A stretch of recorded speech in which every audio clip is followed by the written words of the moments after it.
Being adopted is really cool, especially when you're adopted into a Jewish family, because I don't have the nose and I get to keep the foreskin.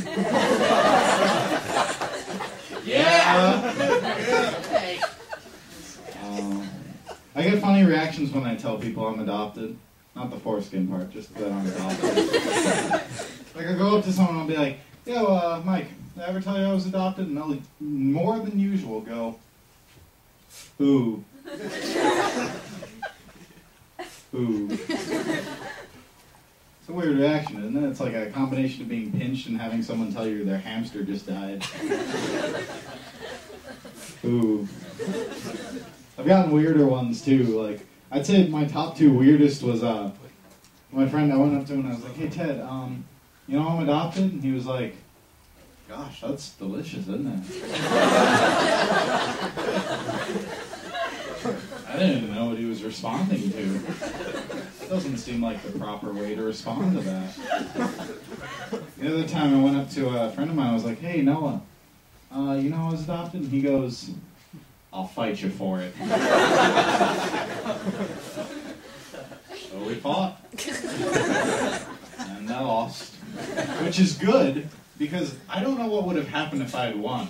I'd have to kill his parents, I guess.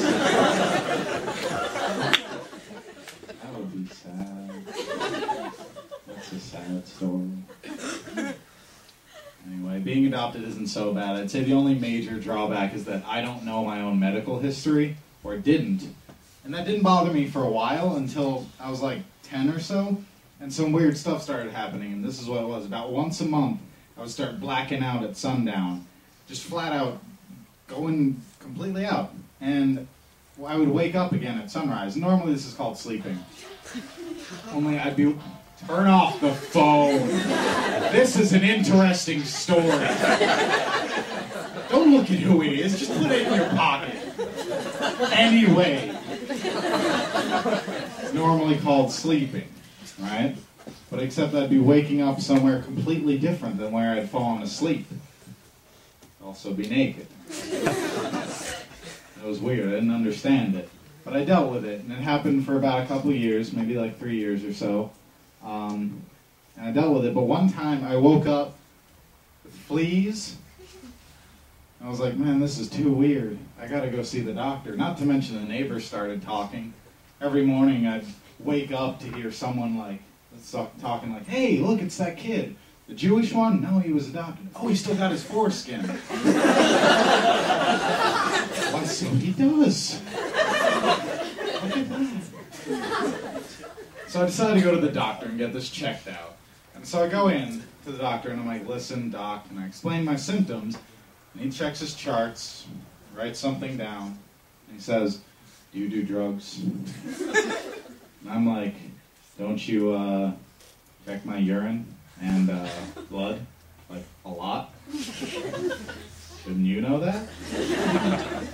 Why you gotta jump to drugs? So I left. So I didn't want him prying any further. So I go down to the adoption agency. I didn't know there was an adoption agency until this time, but I found it. So I go down there, and I'm like, I enter the door, and there's this woman at the desk, and I'm like, listen, hey, hi, my name's Ben. I was adopted. Ooh. Yeah, I was wondering if I could get my medical history, and she's like, yeah, sure thing, little buddy. So she runs into the back room, and she picks up this big pile of papers and hands it to me right at the desk, and I'm like, yeah, thanks. So I start looking through this, and it's like a huge pile of papers, and there's nothing worse than looking at a medical history that's your own, that you have no prior knowledge to, because you're looking through and it's got the worst stuff in it. You're like, oh man, oh geez, my dad had back problems, and that's genetic.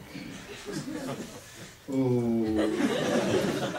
And balding. Damn, I hate my real father. So I keep flipping through, and I finally get to my mother's section, and I flip the page, and in big red letters was my explanation. And I look at it, and I'm like, whoa! Huh.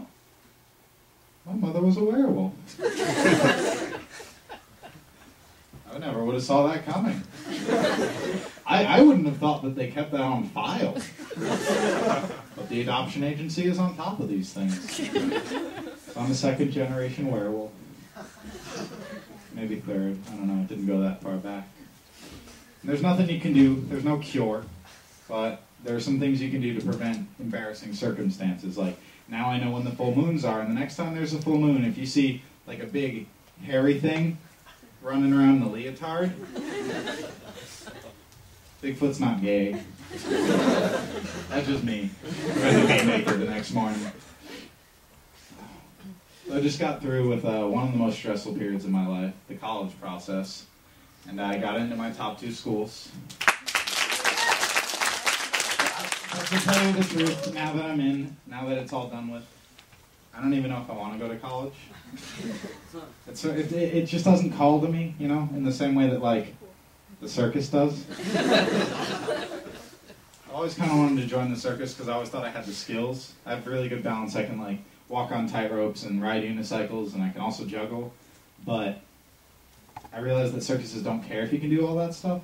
They really just care if you can do it all, like, at the same time.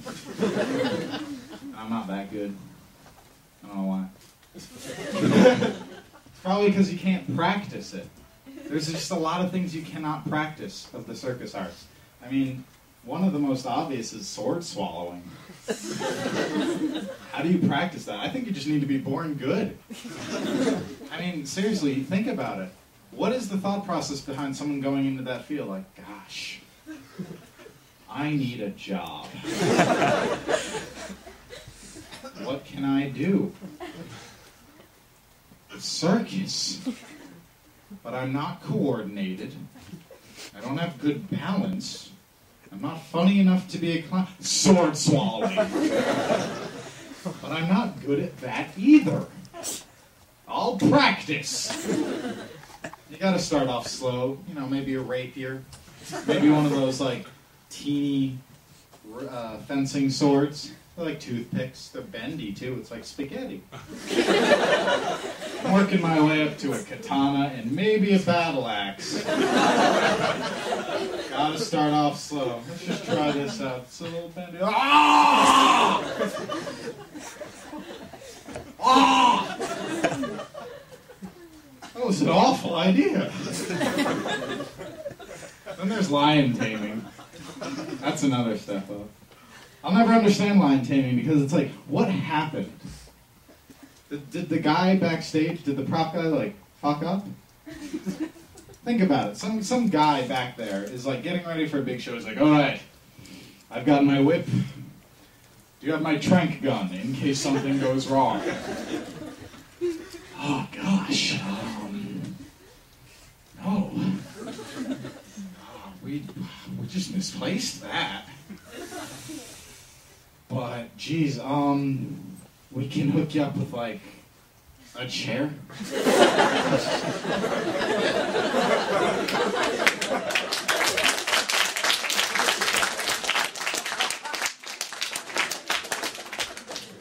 Oh, boy. Thanks a bunch, prop boy. I'll take that chair and I'll go be dead. Thank you. People aren't afraid of big animals, and I don't understand why, but people aren't. I mean, there's lion taming, and then there's the matador.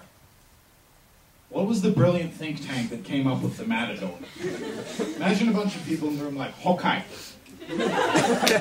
we need something to entertain the people of our nation. What do you think? How about a sport? I heard football is very popular these days. No! Let us be original. What do you think? Ball.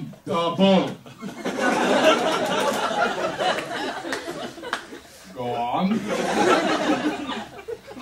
Oh, geez. We could get a guy and a bull. And put him in an arena. Yes. Well, what would they do? How would we get this bull to do anything? We could piss it off. Gosh, poke it, call it names. Okay, but this man needs a fighting chance. What can we give him? Cake. I got a cake. What color? Red? Okay. I like red. Good. Good. What else? Oh, jeez.